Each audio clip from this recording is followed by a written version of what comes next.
그러면 민주주의자는 뭘로 세상을 바꾸나요? 민주주의자가 세상을 바꿀 수 있는 유일한 방법은 바로 말과 글이다. 말과 글을 통해서 다수를 설득하는 수밖에 없죠. 다수를 설득해서 자기 생각에 동의하게 만들 수밖에 없고, 그래서 바로 말과 글이 민주주의자가 세상을 바꿀 수 있는 가장 중요한 무기다. 그런데 그 무기가 말과 글이 결합된 것이 바로 연설인 거죠. 좋은 연설을 하기 위해서는 기본적으로 좋은 연설문이 있어야 되고 그걸 말로 표현해야 되는 거죠. 그래서 말과 글이 결합된 것이 바로 연설. 세상을 바꾸기 위한 유일한 무기는 민주주의자에게는 연설밖에 없다라고 말씀을 드리는 겁니다. 다음. 그래서 저는 우리나라 요즘 보면 정도전이라는 인물이 드라마에서 많이 조명을 받고 있어요. 그래서 이건 우리 KBS 드라마 정도전에 나왔던 캐릭터였고, 지금 육룡이 나르샤에서 김명민 씨가 또 정도전을 하고 있잖아요. 이 드라마도 저도 둘 다 재밌게 봤는데, 보고 있는데, 정도전 드라마 맨 마지막 화에 보면 정도전이 연설하는 장면이 있죠. 그래서 그걸 편집해가지고 정도전 명연설 해가지고 인터넷에 많이 돌아다니고, 지금 김명민 씨도 중간중간에 되게 멋진 연설들을 많이 하죠. 뭐 저작거리에서도 연설을 하고 막 그래요. 그래서 그것 때문에 막 이렇게 그게 또 정도전의 명연설 이렇게 해가지고 온라인에 화제도 되고 기사도 나오고 하던데, 생각해 봅시다. 과연 정도전이 진짜로 연설을 잘 했을까요? 혹은 정도전이 연설이라는 걸 해본 적은 있긴 할까요? 정도전이 연설을 할 필요가 있었을까요? 정도전은 연설을 할 필요가 없었겠죠. 왜 그랬을까요? 조선의 정치 시스템은 뭐였어요? 고려도 마찬가지고 왕정이었죠. 왕정에서 정치를 하는 사람은 연설을 할 필요가 없습니다. 뭐만 하면 돼요? 왕정에서의 최고의 의사결정자는 누구예요? 왕이죠. 그러면 세상을 바꾸기 위해서 누굴 설득하면 되겠어요? 왕만 설득하면 되는 거죠. 그러니까 왕한테 상소를 잘 올리거나 혹은 왕을 직접 만나서 잘 설득하면 되는 거죠. 대중을 상대로 이야기할 필요가 없죠. 사실은 대중을 직접 설득할 필요는 없어요. 백성은 그냥 교화의 대상이거나 아니면 잘 먹여 살릴 대상일 뿐이지, 백성을 직접 설득해서 백성의 동의를 이끌어내는 과정은 물론 뭐 민심도 중요하고 뭐 여러 가지 얘기를 하긴 하지만 백성에게 대고 직접 설득하진 않았죠. 좋은 정책을 통해서 백성들의 민심을 따르게 한 것뿐이지, 사실 정도전은 아마 실제로는 연설을 잘하진 않았을 거예요. 혹은 연설을 할 필요가 없었겠죠. 개인적으로야 물론 말을 잘했을 수는 있지만. 자, 그렇다면 우리나라에서 그럼 이런 연설이 필요해진 건 언제부터일까요? 해방 이후겠죠. 일제시대까지는 민주주의가 아니었으니까 우리나라 정치에서는 연설이 필요가 없고, 해방 이후부터 본격적으로 연설이라는 걸 하는 지도자가 나오기 시작했어요. 자, 다음. 자, 그럼 해방 공간에서의 연설가는 어떤 사람이 있었을까요? 먼저 백범 김구 선생 볼까요? 다음.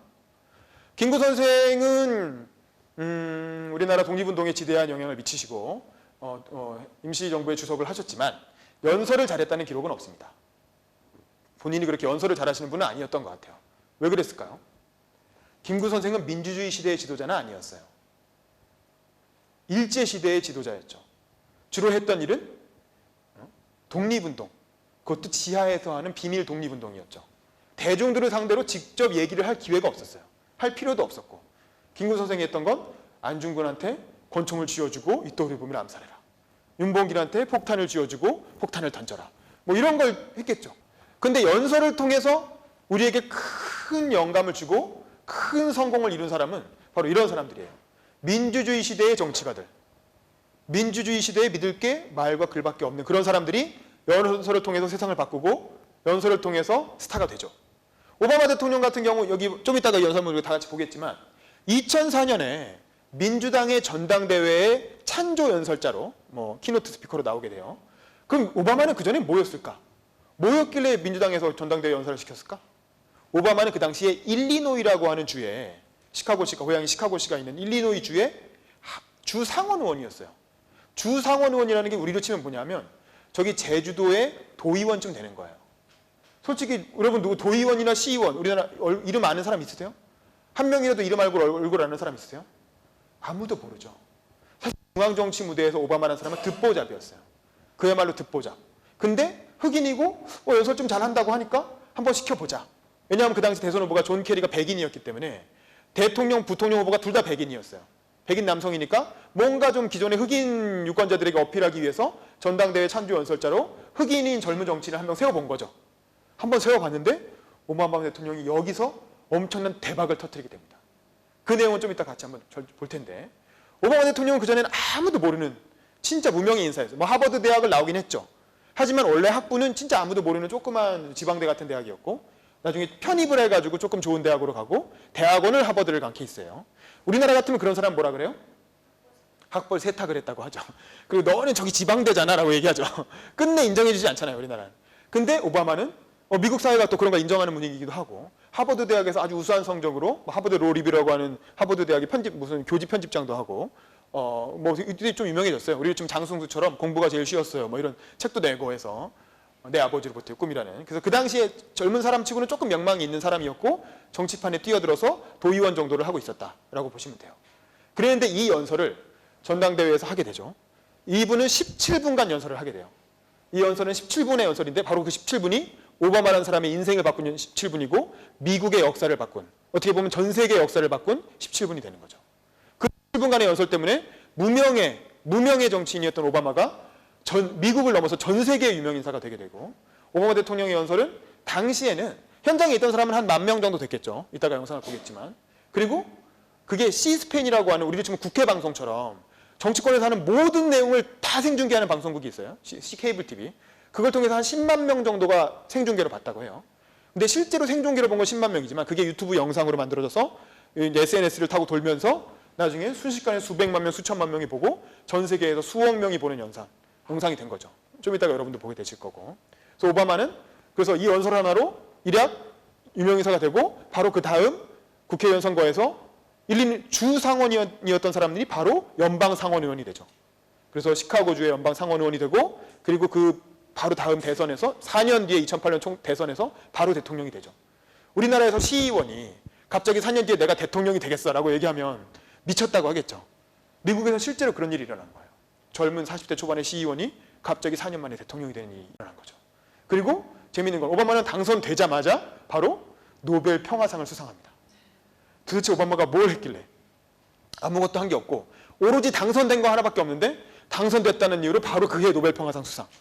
임기 첫 해에 우리 김대중 대통령은 북한 가고 무슨 걸고 북한 가고 뭐 사형수 당하고 뭐 30년 정치에서 겨우 4번 대통령 선거 나와서 당선되고 임기 마지막에 겨우 노벨 평화상 수상하시는데 오바마는 이 연설하고 4년 뒤에 대통령 되고 바로 노벨 평화상 수상.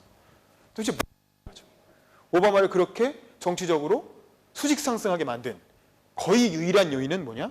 바로 연설이었다는 거예요. 연설 능력. 지금도 오바마는 현직 대통령으로서 빵빵 터트려주죠. 지지율이 좀 떨어진다 싶으면 어디 가서 엄청난 명연설을 한번 쫙 하죠. 그럼 지지율이 또 확 올라가요. 임기 말 마지막 해임에도 불구하고 여전히 오바마 대통령은 사람들의 인기가 좋고 이슈의 중심에서 다양한 이슈를 끌고 다니죠.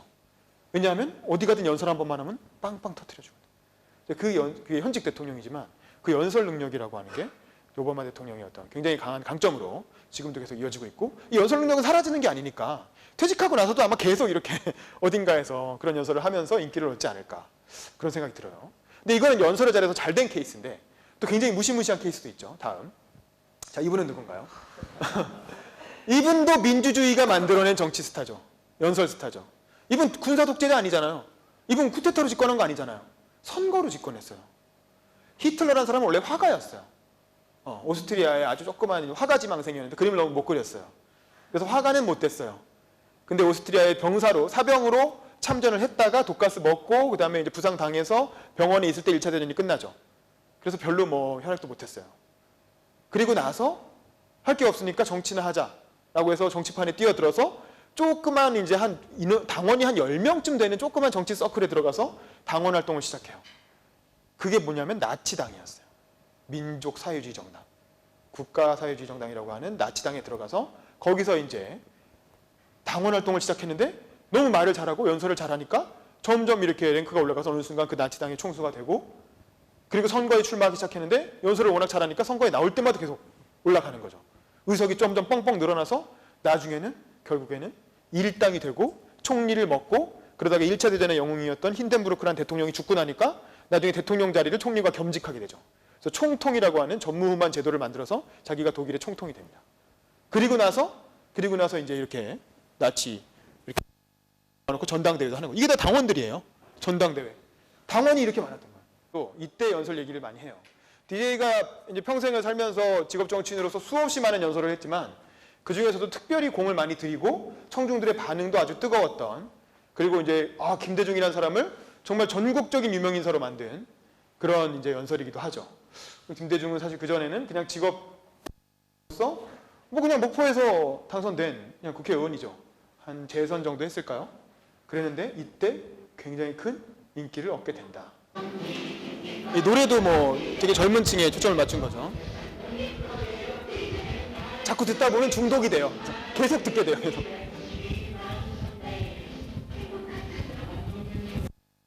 잠깐 멈춰주세요. 누굽니까? 노무현 대통령이죠. 이 당시에 노무현 대통령도 영입돼서 원래는 이제 제3당에 있었죠. 그 민주당이라는 가 영입돼서 정권 교체에 참여를 하게 되죠. 여기 보면 추미애 의원도 있고 노무현 의원도 있고 아마 저기 정세균인가? 뭐 약간 그 당시에 좀 젊은 영입파들 뭐 이런 사람들이 다 같이 여기에 이제 같이 이렇게 배경으로 등장하는 거죠. 그래서 자 잠깐 여기 부분 아니고 계속 자 여기서 잠깐 누굽니까? 다시 조금만 앞으로 다시 한번 잠깐 누굽니까?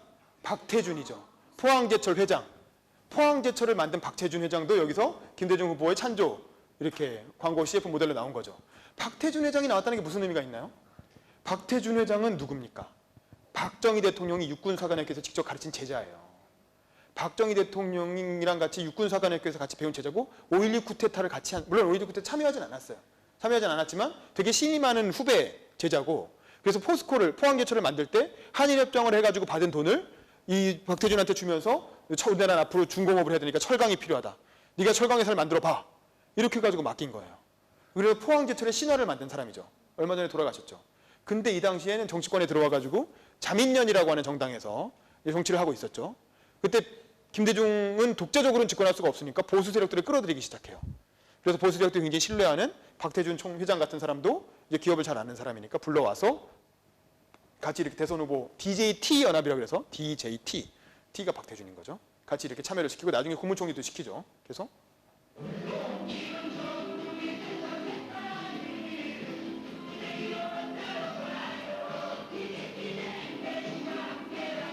자 잠깐 여기 누굽니까? 방금 조금만 앞으로. 다시. 자 여기 누굽니까? 방금 남자 나오죠. 여자는 누구였어요?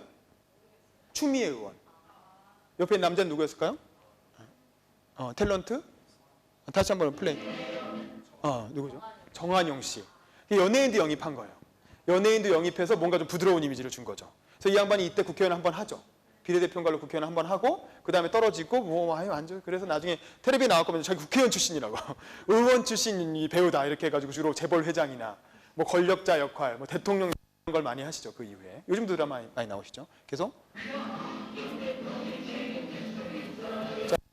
자, 이 부분이 또 중요하죠. 누굽니까? 아직도 살아계신 삼김 중에 유일한 생존자 우리 김종필 전 총리죠. 김종필은 누굽니까? 박정희랑 같이 쿠데타를 직접 일으킨 사람이죠. 그래서 나중에 이제 유신 잔당 아니, 니네는 자민련, 니네는 유신 잔당 아니야 이렇게 얘기했더니 김종필이 뭐라 그랬어요? 나는 유신 본당이다. 내가 왜 잔당이냐? 내가 직접 유신을 만들었는데 그럴 정도로 김대중 대통령하고 완전 정적, 철천지 원수나 다름없는 사람인 거죠. 그랬는데 그런 사람까지도 마지막에는 자기 편으로 끌어들인 거예요. 자기 편으로 끌어들여서 이 사람을 국무총리를 시켰죠. 그래갖고 IMF 위기를 극복한 거예요. 그러니까 김대중의 포용력이라는 건 물론 그 당시엔 욕을 엄청 많이 먹었죠. 어떻게 네가 그럴 수 있느냐. 어떻게 이렇게 지지자들을 배신하고 저 보수 세력, 군부 독재의 하수인들을 데려다가 혹은 군부 독재의 어떤 그 주도 세력을 데려다가 정권을 잡을 수가 있느냐고 욕을 많이 했지만 그 덕분에 충청도에서 표를 받아서 충청도 표로 당선이 된 거죠. 40만 표 차로 대통령이 됐는데 실제로 그 40만 표는 대부분 충청도에서 더 얻은 표가 딱 그 정도였다고 해요. 만약에 DJP 연합을 안 했으면 어떻게 됐을까요? 당연히 떨어졌겠죠. 그래서 정치라는 건 현실이다. DJ가 40년 정치를 하면서 결국 이렇게 우경화돼서 왔지만 뭐 그런 결과가 어쨌든 이 광고에 다 녹아 있는 겁니다. 계속.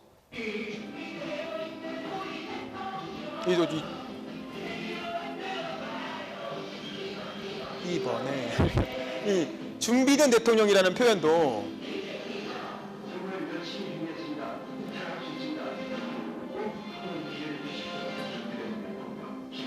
국민들을 뒤에서 막 쪼아가면서 중앙정보부로 쪼아가면서 국민을 그 방향으로 동원했다. 국가 총동원 체제라고 하죠. 국가를 그렇게 총동원을 한 거예요. 결국 이렇게 뭐라 한 거예요.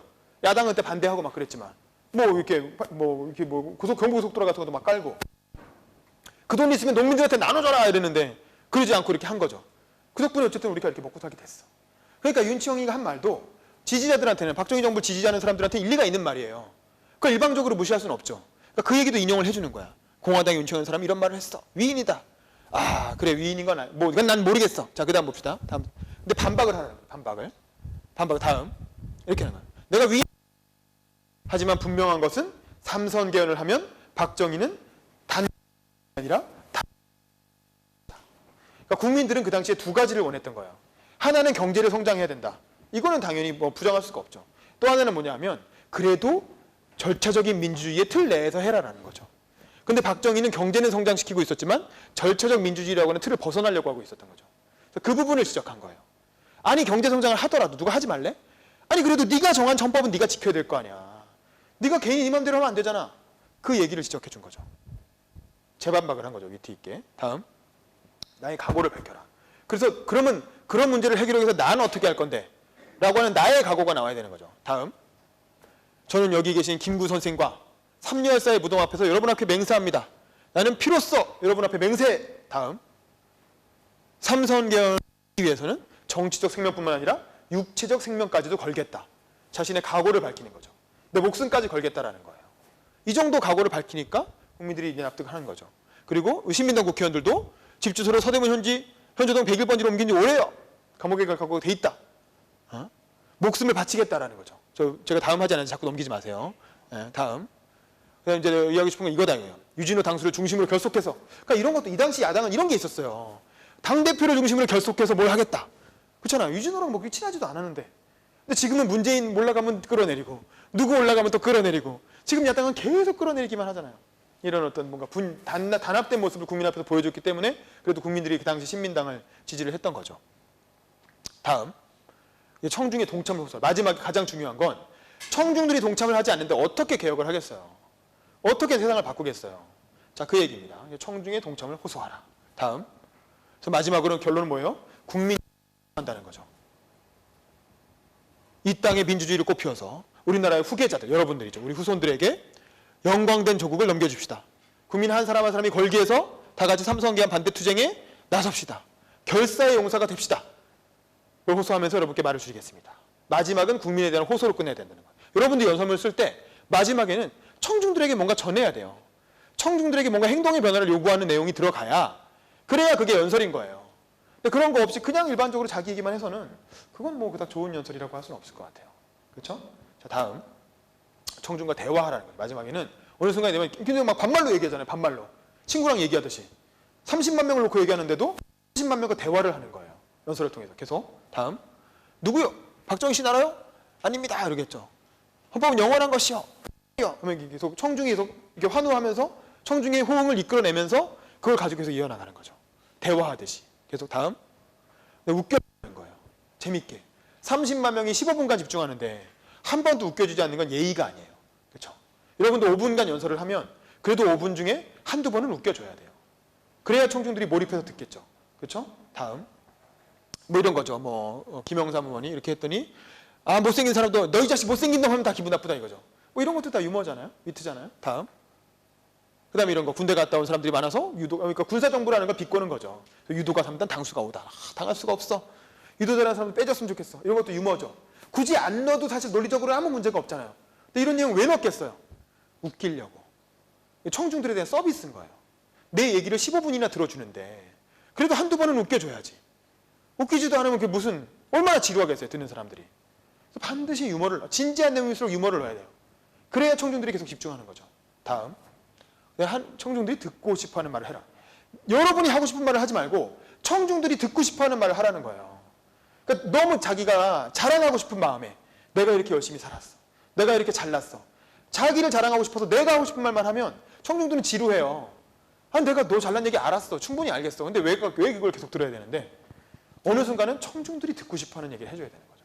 그래서 결국에는 연설의 초점이 청중들이 듣고 싶어하는 얘기 쪽으로 넘어가야 되는 거예요. 다음. 뭐 이런 거죠. 평생 했는데 뭘 그걸 해먹겠다는 것이요. 뭐 이런 내용 다 청중들이 듣고 싶어하는 내용들로 연설문을 구성한다는 거죠. 다음. 그다음에 정해진 시간을 지키라는 거예요. 15분 하라니까 한 17분 정도 하잖아요. 5분 하라고 해서 한 6분쯤 해야지. 5분 하라고 했는데 막 10분 해버리고 이런. 힘들겠어요. 다른 사람들은 또 기다리는 사람들은 얼마나 힘들겠어요. 5분이라는 시간을 정했으면 반드시 5분 내에 연설을 끝내주셔야 됩니다. 그거는 기본적인 우리의 약속이에요. 청중과 연사의 약속이에요. 그걸 지켜주시지 않으면 안 된다는 거예요.